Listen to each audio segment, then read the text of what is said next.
25 सप्ताह की कार्य योजना के अंतर्गत आज आपके समक्ष कक्षा 1 की 15वें सप्ताह के दूसरे दिन की हिंदी की शिक्षण योजना प्रस्तुत है।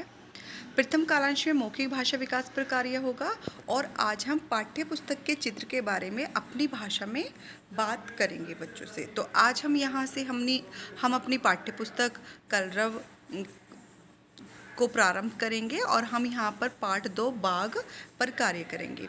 सबसे पहले 5 से 7 मिनट हम चित्र चार्ट पर चर्चा करेंगे, यानी कि जो हमारा बाघ का चित्र है उस पर हम बच्चों से पूछेंगे कि आपको इसमें क्या चीज़ें दिख रही हैं, क्या घटनाएं, क्या गतिविधियां हो रही हैं।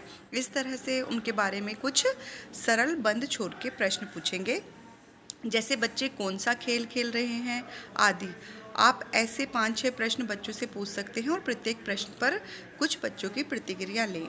उसके बाद आप 10 से 15 मिनट समृद्ध चर्चा करेंगे। इसमें आप चर्चा को आगे बढ़ाएं और कुछ खुले छोर के प्रश्न बच्चों से पूछें, जैसे माली फूल को पानी क्यों दे रहा होगा आदि। बच्चों को अपने घर की भाषा में बातचीत करने के लिए आप प्रोत्साहित करेंगे।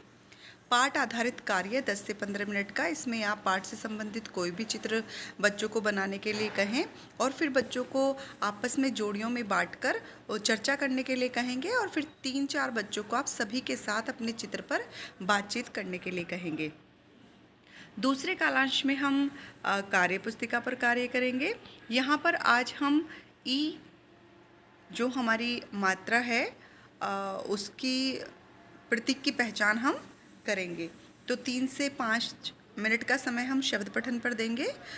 इसमें ई की मात्रा से बनने वाले अक्षरों से बनने वाले शब्दों को हम बोर्ड पर लिखेंगे और बच्चों से इन्हें पढ़ने को कहेंगे।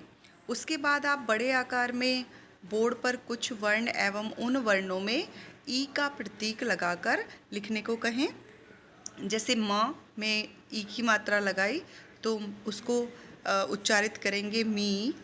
प में अगर ई की मात्रा का प्रतीक लगाया, इस तरह अभी हम मात्रा नहीं समझाएंगे, हम सिर्फ प्रतीक बताएंगे कि अगर ये वाला मात्रा ऐसे जाएगी तो इसका जो उच्चारण होगा वो पी हो जाएगा, द, दी, ल, ली।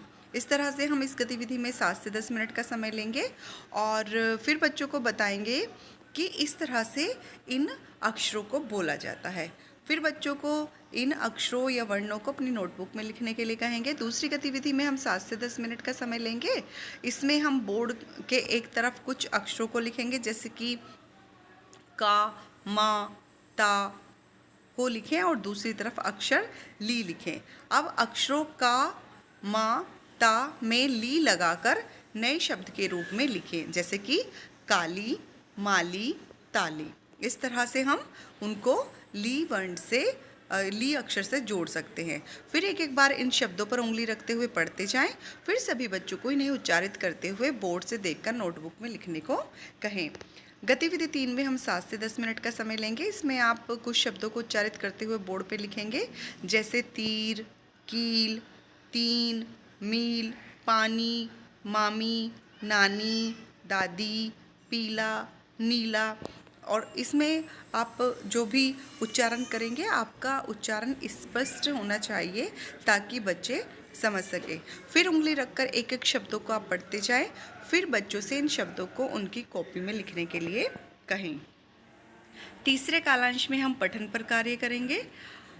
पठन अभ्यास का कार्य होगा और फिर अतिरिक्त सहायता वाले बच्चों को रेमेडियल कार्य कराएंगे।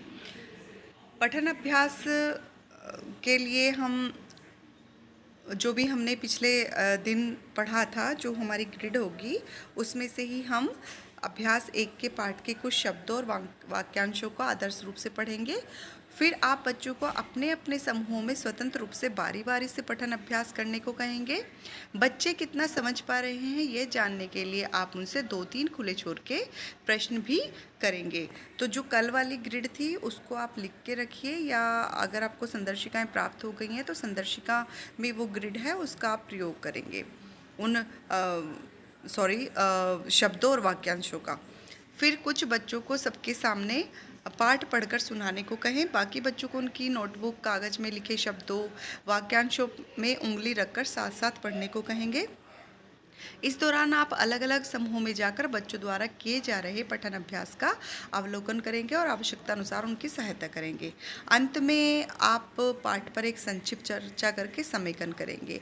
अब रेमेडियल कार्य के लिए आप 17 से 20 मिनट का समय देंगे। इसमें आप देखेंगे कि पिछले सप्ताह के आकलन के आधार पर रेमेडियल कार्य की किन बच्चों को आवश्यकता है, तो आप उनके स्तर के अनुसार ही उन्हें वर्ण, अक्षर या शब्द स्तर की गतिविधियां करवाएंगे। जब आप शिक्षण प्रक्रिया की समीक्षा करेंगे तो आप देखेंगे कि क्या कक्षा के संचालन के दौरान बच्चों को अपनी बात साझा करने का पर्याप्त अवसर मिला। प्रयास हमेशा यह रहना चाहिए कि सभी बच्चों को अपनी बात साझा करने के पर्याप्त अवसर मिले।